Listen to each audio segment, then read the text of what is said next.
Okay, let's try this again. I can't go fucking anywhere in this town and get away from anyone. I am definitely meant to live in a small country town. I'm getting so sick of people being everywhere all the time. So this is going to be the first real week of the dieting. It's day 2. I'm already getting rather irritable, as you can probably tell. Yesterday all I ate was 2 packets of like the seasoned tuna. And for lunch I had a chicken, bean and rice avocado bowl from El Pollo Loco, a little small one. And then last night for dinner I had 2 Wagyu beef patty burgers with bacon and an egg on keto bread. And then today I've had, for breakfast I had the same chicken bowl, and for lunch the same thing. For lunch I was going to have a rotisserie chicken, but the line at my store was a mile fucking long, and I did not feel like waiting in line, so I said screw it. Either way, it's much better than what I was eating. It's not Taco Bell or Sonic. It's grilled chicken, rice, beans. It's as healthy as it gets for a restaurant, just about, I think. So today I guess I'm going to talk about the extent of my depression last year, what I was going through.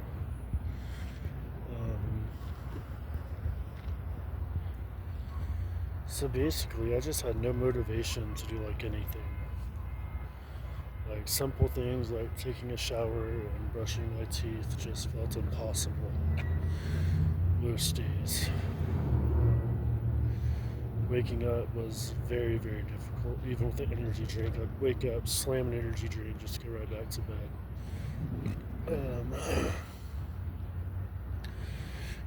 Yeah, this is really gross. Feel free to bash me in the comments if anyone even sees this, but I didn't brush my teeth for all last year. And somehow they're still in pretty good shape. I guess that's like the only decent genetic thing I have going for me is my teeth are okay. So I've gotten much better about that this year. Much better. And really, I've been struggling for like the last decade. I'll get into all of that at a later date on another video. But what particularly caused the last couple of years was 6 years ago, my younger sister had her first kid. But my younger sister cannot stay out of trouble. And so me and my mom, who at the time had some health issues, still does, but much more, she mentioned how my sister got evicted and how she was on meth and all this real bad shit. So I told her if she wanted to go pick my nephew up, they were in Missouri, we were in East Texas, that I would help her take care of him. And so we did. We went and got him, and at first I had my own RV and she had her own RV, and I would just go over there after work and help with the kid and all that. But then my grandmother was living with my mom, and she was paying half the rent. She moved out, so my mom couldn't afford to pay the rent no more. So I sold my RV and moved in with her.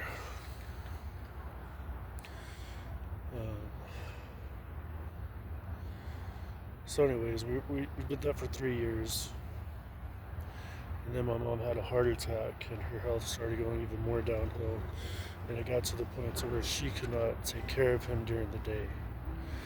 And we could not afford daycare because it is god-awful expensive. So we made the very hard decision of deciding to let someone adopt him. even though I was legitimately thoroughly looking forward to raising him for the next 18 years.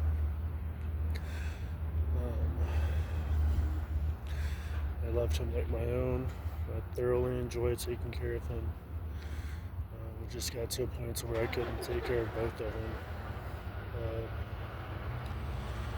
And so we went through a couple of different families, and they just weren't the right ones. And so my mom called the couple that adopted my second nephew, my sister's second kid. And initially, I thought she said that they asked to adopt him. Then later, I found out that she asked them to adopt him. So, anyways, the guy was he auditioned for America's Got Talent. It was like the third or fourth time he'd done it, something like that. Maybe it was the second, but and he made it in. And they lived in Virginia Beach, Virginia. So I took my nephew up there to kind of help with the transition process. And the plan was, we made all this clear from the beginning that we wanted to stay in his life, his and my other nephew's life. So the plan was for me to go up there and kind of get us established, to move my mom up there. So I'll be honest, they weren't really either thinking that he was actually going to run it. So I get up there and I end up staying in like this really weird, like, the guy Dustin, he knew a guy that ran this like homeless shelter basically. So he got me in there, and it was just super depressing. And I got this job working in the kitchen at a seafood buffet, like a high-end seafood buffet. And it was just really hard. It was really hard. Because like I said, it was like I was looking forward to taking care of him and not having to give him away to these people. And I'm in a completely different state with all these other homeless people. And I wasn't homeless, you know.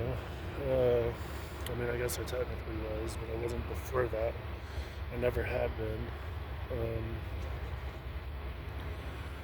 So I'm just doing my best.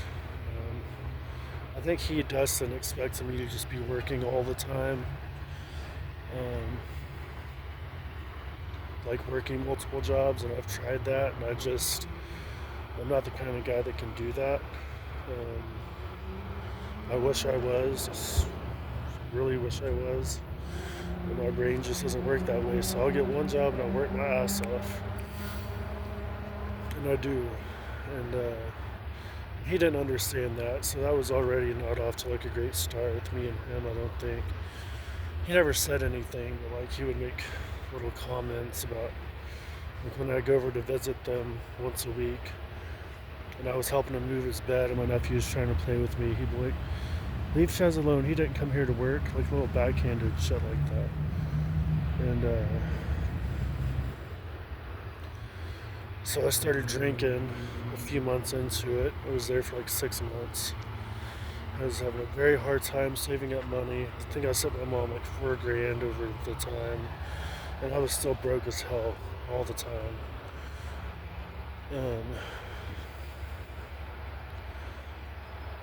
So anyways, I started drinking, and then he won America's Got Talent. And this is where I really messed up.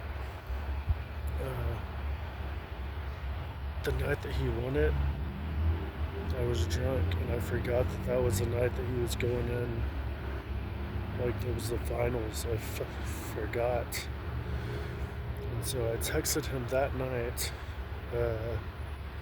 telling him, because they're all Christians. I was a Christian at the time, you know, and so in my head I'm like, I need help, and I kind of looked up to him as a Christian, and texted him telling him that night that I was back drinking, and that was the night that he won.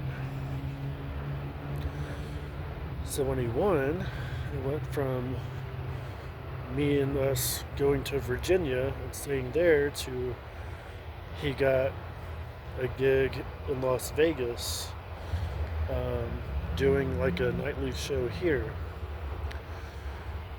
So now all of a sudden we're moving to Vegas. And long story short, we make it to Vegas. And they kind of start playing games with us a little bit. Like, they wouldn't let us come see Silas for like the first 2 weeks, I think. And every time we visited them, it was really nice. But then when we were away, it was different.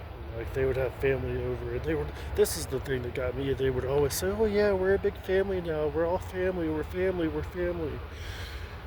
But they wouldn't treat us like family at all. And that's what pissed me off. Like, okay, we're not family. Don't tell me we are. You know, like they would have his parents down, and we would try to go see the kids, which we were supposed to get weekly visits, which we hardly ever did.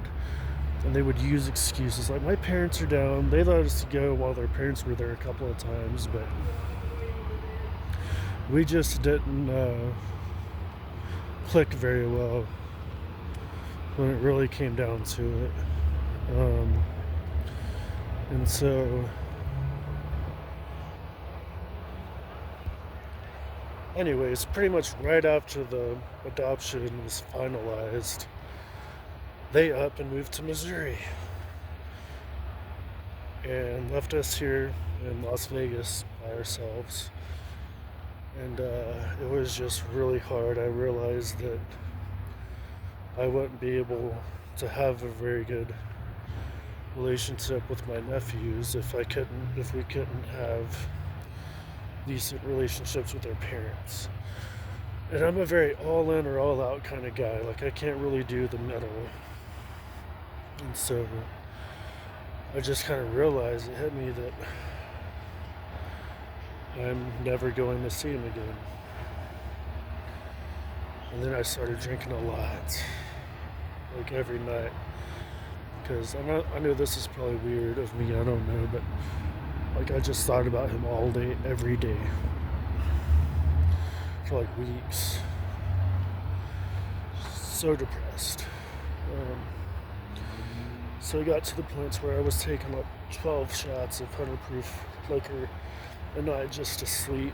And that was pretty much all year. And then it went from drinking every weeknight to drinking on the weekends. So, oh yeah, and right before they left, I had lost like 60 pounds.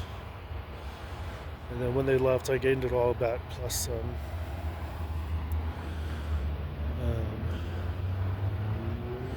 And also, I realized they were never really straight up with us about a lot of stuff. Like, I remember the second time I visited them in Virginia Beach, he texted me after I left and said that Silent, my nephew, handled it great.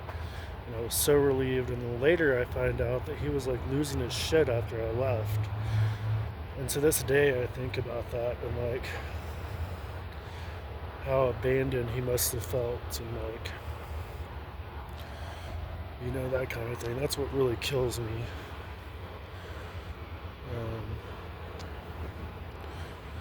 Yeah, so all last year I just coasted, did my best to survive basically. But now I'm at a point where I'm ready to do better and step it up. And the main goal this year is to lose the weight. I want to lose 100 pounds. Get my hygiene back on track and get some new clothes. Oh yeah, I've been wearing the same 2 pairs of clothes every day for the last year. Haven't trimmed my beard in over a year. Mostly because I don't trust myself.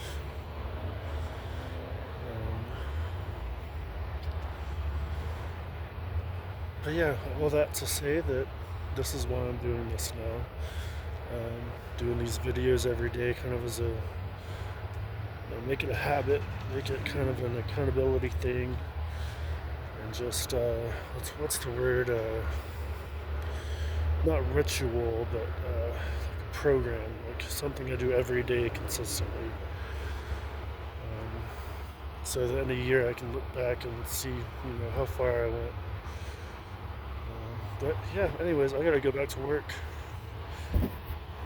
Y'all have a good one.